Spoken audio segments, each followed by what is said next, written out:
5ویں چیز جس کی وجہ سے اعمال قبول ہوتے ہیں، التقوی. جو انسان جتنا متقی ہوگا اتنے اس کے عمل اللہ کے ہاں انما یتقبل اللہ من المتقی. چنانچہ امام العلماء والصلحاء حضرت خواجہ محمد بن مالک صدیقی رحمت اللہ علیہ کا تقوی حیران کن تھا. حضرت سردی گرمی ہاتھ میں چھتری رکھتے تھے. علماء حیران تھے، بھئی گرمیوں میں تو چھتری کی کوئی وجہ سمجھ میں آتی ہے، سردی کے موسم میں چھتری؟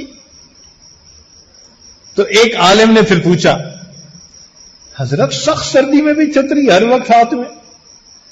تو حضرت نے فرمایا کہ چونکہ آپ عالم ہیں، آپ کا ذہن صاف کرنا ضروری ہے. مجھے نہ گرمیوں میں ضرورت اس کی نہ سردیوں میں. میں اس کو ہاتھ میں اس لیے رکھتا ہوں کہ راستہ چلتے ہوئے اگر دائیں سے عورتیں آ رہی ہوتی ہیں تو میں چھتری یوں کر لیتا ہوں. میں عورتوں کے کپڑے کو ہی نہیں دیکھتا،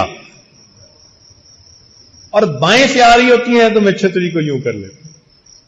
لوگوں کی نظر میں وہ سر کا سایہ ہے، میری نظر میں غیر محرم سے نظر کی حفاظت کا ذریعہ ہے. اللہ اکبر، اتنا غیر محرم سے نظر کی حفاظت. اور جب غیر محرم سے نظر کی حفاظت کی جائے تو اللہ کیا دیتے ہیں؟ حدیث پاک میں آتے ہیں اللہ اس کو حلاوت ایمان عطا فرما دیتے ہیں.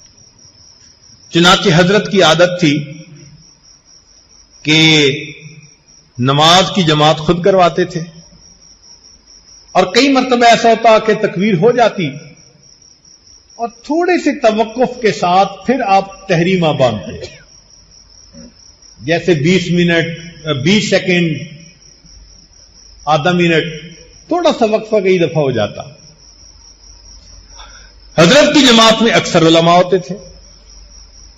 تو مردان میں ایک عالم نے یہ پوچھا کہ حضرت آپ اسی وقت نیت نہیں باندھتے، تھوڑا سا توقف ہو جاتا ہے، اس میں کوئی وجہ ہے؟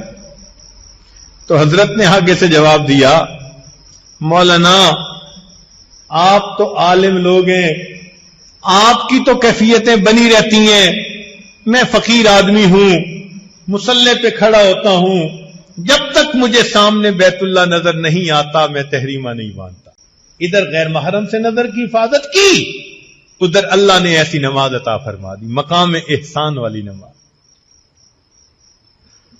تو تقوی، جتنا زیادہ تقوی ہوگا اتنا قبولیت ہوگی. امام بخاری رحمت اللہ کی کتاب پوری دنیا میں مشہور کیوں؟ ان کے تقوی کی وجہ سے.